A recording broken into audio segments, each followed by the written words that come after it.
Welcome to today's class. So today we discuss about signal and system subject. So first we think about what is signal. A signal is a function. A signal is a function which is having information. We can say which is having information. So a signal is a function. Maybe it is a function of time, or it may be function of frequency, or whatever it may be. It is having some information. So generally we see different types of signals. Let us say this is one type of signal. So we all know that it is a sinusoidal signal, which is 0 at a 0, and at 90 degrees it is maximum, and it is 0 again at 180 degrees, and 270 degrees it is very low, and again at 360 degrees it is 0. So this is a sinusoidal signal. So we can take it as a time axis, and this is voltage axis. So how many types of signals will be there? So this is a signal, and how many types of signals will be there? So I'll just tell you some of the signals. Generally we discuss about continuous signals and discrete signals, and also we discuss about analog and digital signals. So if we question about what is a continuous signal is having an amplitude at each and every instant of time. Suppose if you take a sinusoidal signal, at every point, let us say it is a 0, at 0.1, 0.2, 0.3, and so on, you will be having the signal. So that is called a continuous signal. What is a discrete signal? Suppose if you take a signal like this,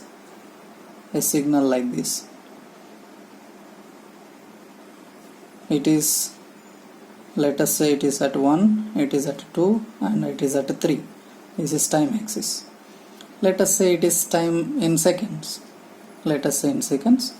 So at first second the amplitude is something. So let us say it is 4.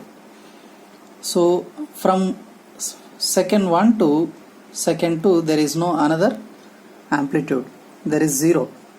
So at second there is another amplitude. So in between 2 and 3 there is no signal. So this is called a discrete signal. So first we have to understand that a continuous signal is having amplitude at each and every instant of time, but whereas in discrete you cannot have amplitude at each and every instant of time. You will be having particular amplitudes at particular time periods. Okay, so this is. So if we want to discuss about different types of signals, there will be some different types of signals, like if you say unit step and impulse, ramp signal, triangular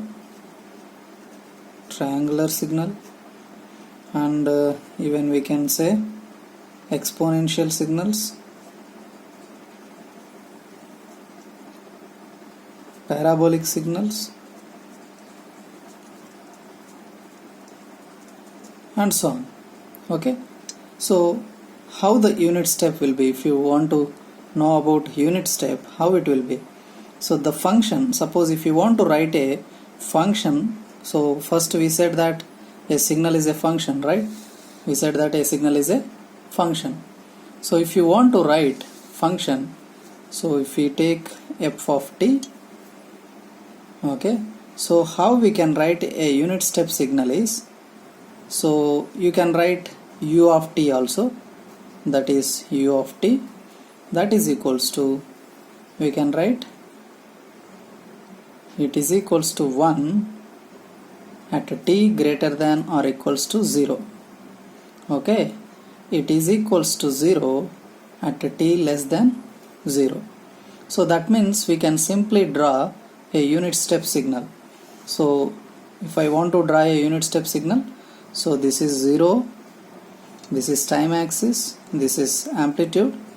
So if I want to draw a signal, unit step signal, how I can draw? At t greater than or equals to 0. At t greater than or equals to 0, the unit step will be 1. At t less than 0, that means if you go in this direction, you will not have any amplitude. This is called a unit step signal. So we can write u of t. This is unit step signal. Okay, so this is the representation of unit step signals. There are some properties about unit step signal. So I will discuss what are those properties now. So we'll discuss the properties of the unit step signal. So first property will be, I'm writing here, the first property will be u of t whole power n is equals to u of t. Okay, suppose if you want to multiply u of t n number of times, then you will get only unit step signal. Okay, because u of t is 1 at t greater than or equals to 0. Suppose if you 1 whole power n is equals to 1 only. So this will be the property 1. So this property will be again written as like this. If you take u of t minus t naught whole power k is equals to u of t minus t naught. Okay, so whole power k is equals to u of t minus t naught.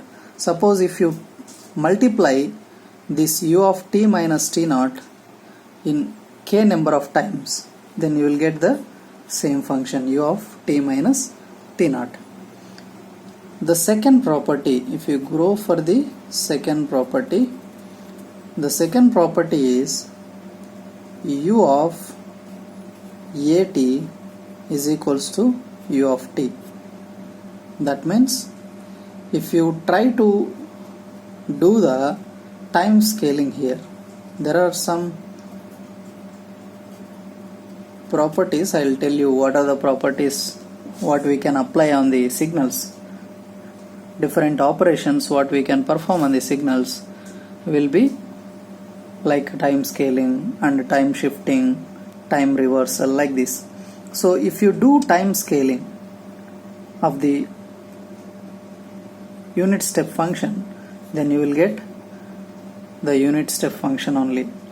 Okay, suppose if I write u of at minus t naught,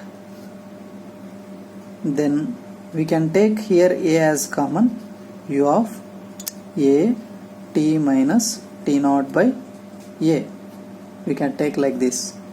Okay, so that means u of, according to this function, according to this function, I can write t minus t naught by a. I am taking common a. Okay, so I can write like this. This is the output. Suppose if the question is like this, what is u of 2t minus 4?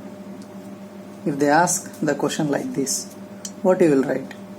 You have to take 2 as common here, u of 2 t minus 2, right? 4 by 4 is 2.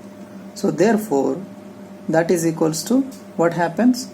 U of t minus 2 according to the second property.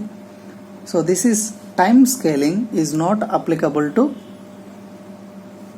is not applicable to unit step function. So these are the two properties for unit step function. These are very important properties. Okay, you just have to remember. Thank you. Please subscribe our channel and also please encourage others to subscribe. Thank you.